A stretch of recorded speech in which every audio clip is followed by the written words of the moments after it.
Salam Santara warga Konoha sekalian, selamat datang kembali di channel Ray Konoha. Menurut saya, Ustadz Mualaf yang paling jenius seantero dunia itu adalah Koh Donditan ya. Tapi Koh Donditan yang ada di Konoha ya, bukan di Indonesia ya. Saya melihat Koh Donditan ini sangat-sangat jenius, luar biasa. Wow, kok bisa ya ada ya Ustadz seperti ini?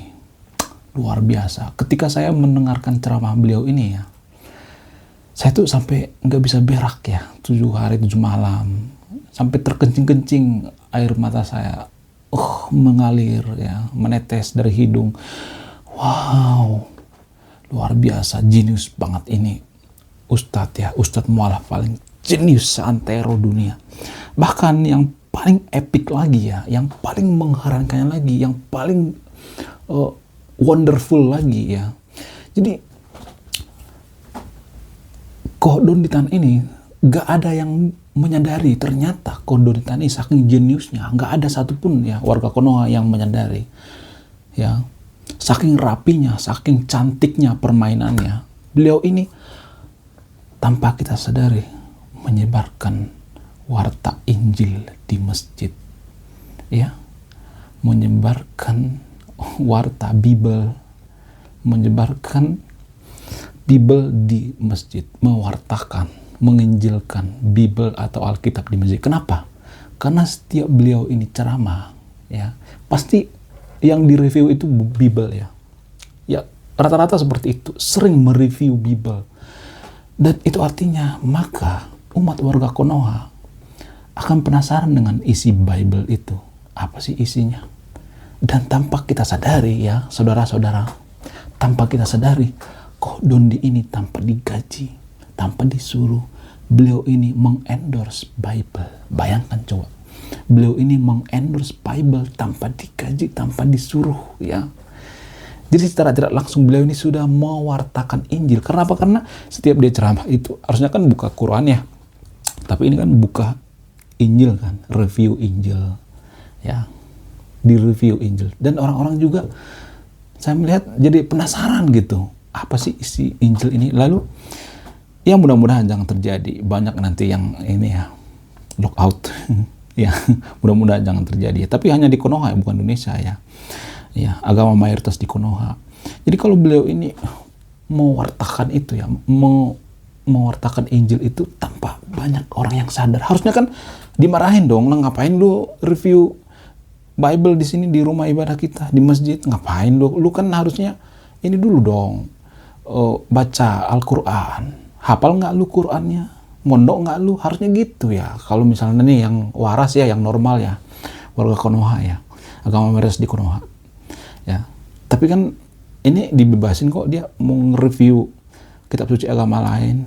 Jadi tanpa disadari, beliau ini secara gratis menyebarkan warta Injil ya. Jadi jangan dikasih tahu ya, ini rahasia guys. Karena apa? Karena kalau dikasih tahu, beliau ini akan stop nanti review Bible kan. Jadi orang-orang nggak penasaran lagi dengan Bible. Jadi kalau orang-orang penasaran dengan Bible, mereka bisa aja diam-diam jadi lockout kan. Oh ternyata seperti ini toh. Oh ternyata seperti ini toh. Jadi jangan dikasih tahu, biarin ya. Seperti itu ya. Menurut saya ini semacam wow, luar biasa, wonderful ya, epic banget, rapi banget cara mainnya. Beliau ini menyebarkan secara diam-diam, secara halus, tidak ada orang yang sadar ya. Hanya saya yang menyadari hal ini. Ya. Selain itu, saya melihat ya, saya sangat dengan pernyataan Koh Dondi ini yang mengatakan bahwa agama yang sekarang ini adalah agama yang paling masuk akal. Jadi sebelumnya Koh Dondi ini kan agama Kristen ya. Dia mengatakan bahwa agama yang sekarang ini adalah agama yang paling masuk akal. Itu artinya agama Kristen itu mungkin saja tidak masuk akal menurut beliau ini ya. Tapi beliau ini pernah mengatakan ya lebih masuk akal agama yang sekarang ini. Tapi kalau boleh jujur ya, kalau boleh jujur dari hati saya yang paling dalam, nggak ada satupun agama di dunia ini yang masuk akal. Kenapa? Siapa yang bisa bantah kalau saya mengatakan seperti ini? Nggak ada. Kalau misalnya ada yang mengatakan ya agama mayoritas di Konoha kan sering ngomong gitu ya, atau ustadz-ustadz di Konoha pasti sering ngomong gini, kok manusia disembah? Kok Tuhan berubah jadi manusia? Kok Tuhan bisa mati, disalib? kok Yesus berubah menjadi manusia dan lain sebagainya, bla bla bla, ya. Kok Yesus bisa mati? Kok Tuhan bisa berubah menjadi manusia, disalib, mati, disembah sama umat Kristen? Kan warga Konoha banyak mengatakan seperti itu ya. Jadi kalimat ini ya, kok Tuhan bisa menjadi manusia, ya, kok Tuhan jadi mati di kayu salib. Jadi kalimat ini sama seperti, kok Nabi itu bisa membelah lautan ya? Kok Nabi itu bisa masuk ke dalam mulut ikan paus terus nggak mati? Kok Nabi itu bisa terbang ke bulan ya? Kok Nabi itu bisa membelah bintang, bisa membelah bulan, bisa membelah bumi dan lain sebagainya? Kok bisa ya? Kok bisa ada Nabi yang bisa terbang? Sama itu, ya.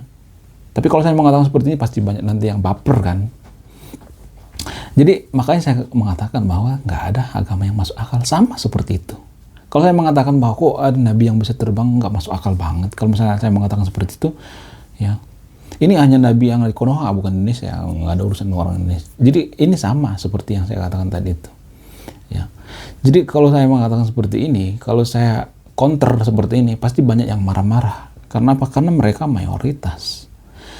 Jadi mayoritas itu nggak boleh salah. Kalau mayoritas melakukan kesalahan, kembali ke pasal pertama. Mayoritas tidak pernah salah.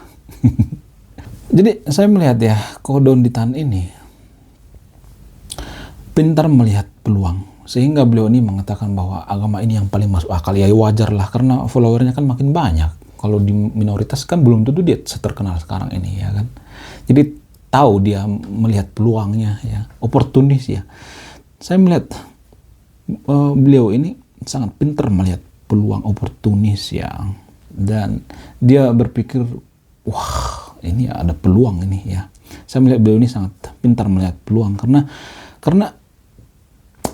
jarang-jarang loh seperti ini ya, orang-orang keturunan yang mengambil peluang seperti ini. Ada, tapi nggak jarang-jarang melihat peluang yang sangat emas ya seperti ini ya. Beliau ini kan terbukti banyak follower ya, banyak yang mengikuti dan sebagainya ya. Jadi taktik Ko Dondi ini sangat tak kasat mata ya. Tak ada orang yang sadar gitu ya. Beliau ini secara tidak sadar mewartakan Injil ya di rumah ibadah, gratis lagi, nggak dibayar ya. Jadi jangan kasih tahu sama beliau ini ya. Nanti kalau dikasih tahu beliau ini jadi nggak mau lagi kan mewartakan Injil secara gratis ya. Saya melihat Ko Dondi ini sangat jenius ya. Saya tidak pernah melihat beliau ini saking jeniusnya menghafal Quran ya, melafalkan Quran, atau baca Quran deh di rumah ibadah. Saya lebih sering melihat beliau ini bahas tentang kitab suci agama Kristen ya. Harusnya kan beliau ini fokus ke agamanya, jangan bahas-bahas kitab suci agama lain, jangan review agama lain gitu ya. Harusnya seperti itu.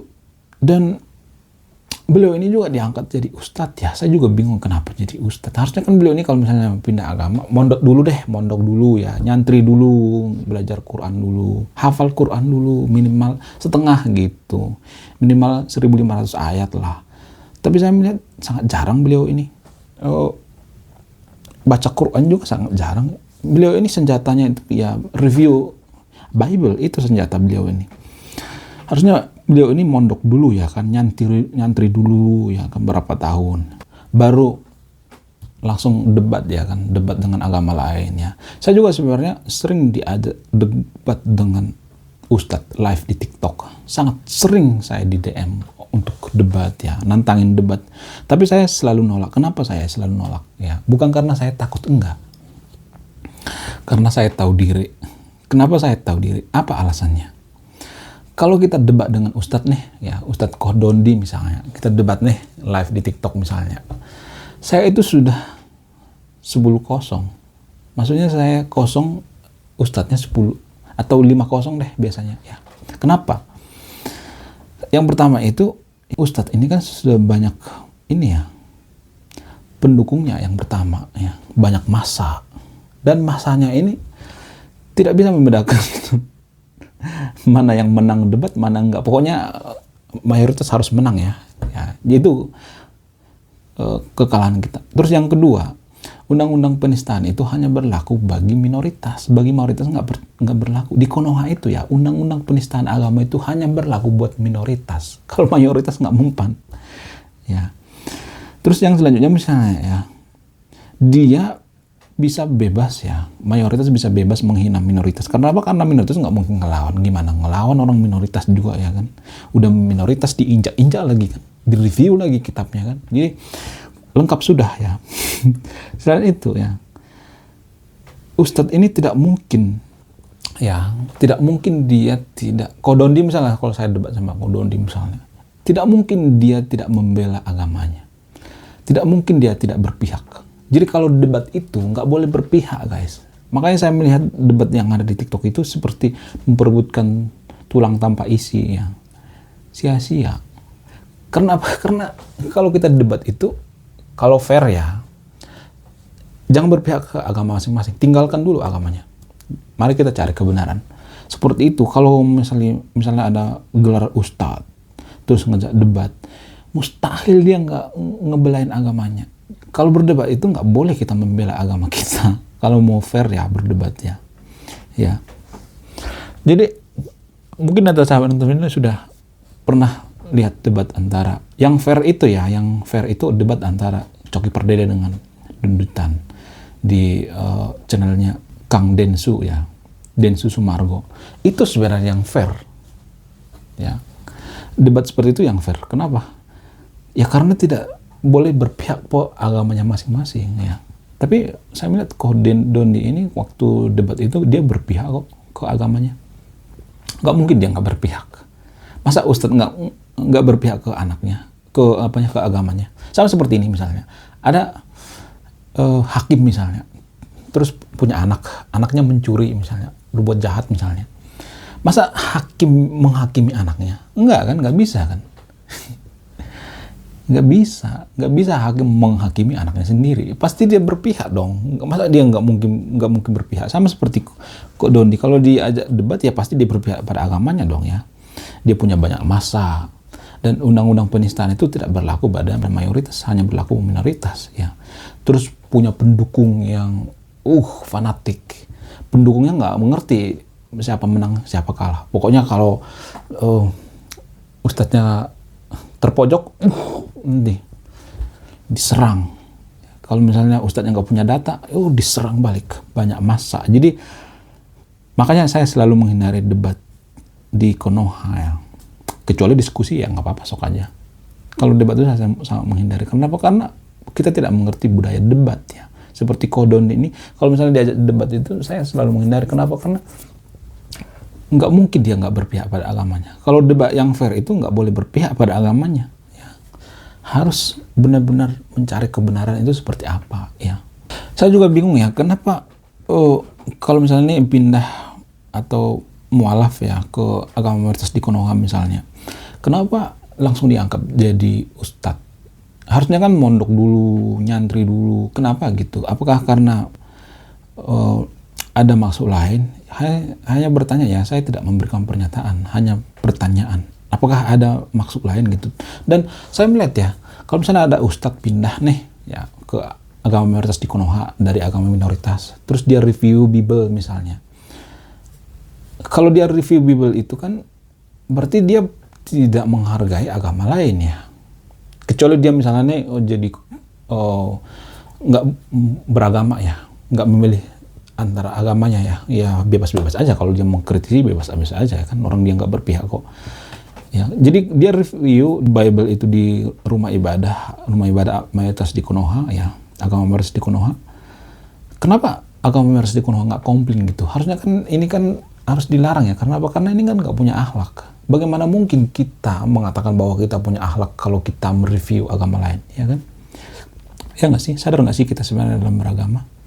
Bukankah agama itu kebaikan akhlak, kejujuran, ya, berbuat baik? Kenapa malah mereview kitab suci agama lain? Kan aneh ini, aneh bin ajaib ya. Saya juga melihat ya di agama mayoritas di Konoha, agama mayoritas di Konoha itu berorientasi pada banyakin member ya, atau banyakin umat daripada kualitas. Padahal kan kualitas yang paling utama. Jadi sama seperti kodonitan ini. Kalau misalnya dia merekrut seorang ustadz yang kurang berkualitas misalnya, ini kan akan merusak agama itu dari dalam ya. Akan banyak orang yang nggak peduli dengan agama. Kok ustadz seperti itu nge-review agama lain, ngejelek-jelekin agama lain. Masa ustadz seperti itu? Kan orang-orang kan harusnya kalau normal ya berpikir seperti itu. Apakah karena kita dirasuki oleh kebencian-kebencian terhadap agama lain sehingga kita tidak melarang orang lain mereview kitab sucinya ya, dan dipertontonkan lagi. Ini kan sangat fatal ya menurut saya pribadi ya, kalau kita waras dalam beragama. Tapi ya sah-sah aja, tapi ini hanya di Konoha ya, bukan Indonesia ya, sah-sah aja. Kalau misalnya kita ambil perumpamaan lain, misalnya agama minoritas di Konoha misalnya, terus nge-review Al-Quran di rumah ibadah, sama seperti Kodonitan ini ya, nge-review misalnya, apakah nggak bonyok? Pasti bonyok dong ya kan. Lalu kenapa Kodonitan ini dibiarkan seperti itu? Apakah karena kita benci dengan minoritas? Saya juga heran kenapa ya, kenapa seakan-akan undang-undang penistaan agama itu hanya berlaku buat minoritas, mayoritas enggak gitu. Harusnya kan kalau misalnya Kodonitan ini mereview Bible itu, kalau misalnya dibalas ya pasti bonyok kan ya, ya nggak sih? Jadi saya melihat ya, agama mayoritas di Konoha ini, hanya di Konoha ya, ada semacam pikiran seperti ini. Gue kan mayoritas, lu mau apa? Lu berani sama gua? Gue kan mayoritas, lu berani sama gua? Lu kan cetek, kecil, minoritas. Rasain tuh jadi minoritas. Lu kan mayoritas, lu mau apa? Lu mau berani sama gua? Biasanya saya melihat ada semacam seperti itu, pemikiran seperti itu di Konoha ya, agama mayoritas. Tapi nggak semuanya, tapi pada umumnya saya melihat seperti itu. Lu mau apa? Lu ngelawan sama gua kan mayoritas. Mayoritas nggak pernah salah cuy ya. Hey, hello, tahu diri, mayoritas nggak pernah salah cuy. Kalaupun kita nge-review kitab suci lu ya, denger ya, minoritas ya, kalau kita nge-review kitab suci lu di rumah ibadah kita, lu bisa apa? Lu bisa apa? Kalau lu ngebalas nanti kan ada undang-undang penistaan agama, lu tetap serba salah. Sebelum debat sama gua juga, lu pasti kalah 5-0 cuy. Gua punya banyak massa, ya. Gua punya banyak pengikut. Nggak fair kalau kita debat, itu nggak fair cuy. Jadi kalau gua ngajak lu debat ya, itu artinya gua pengen lu masuk ke undang-undang penistaan agama. Itu yang gua pengen ya. Ada sebagian warga Konoha yang berpikir seperti itu. Hanya warga Konoha, bukan Indonesia ya, nggak ada hubungannya dengan Indonesia. Agama mayoritas di Konoha, saya melihat ada semacam seperti itu. Kalau saya cium ya, gue kan mayoritas cuy. Lu mau apa? Minoritas mau apa?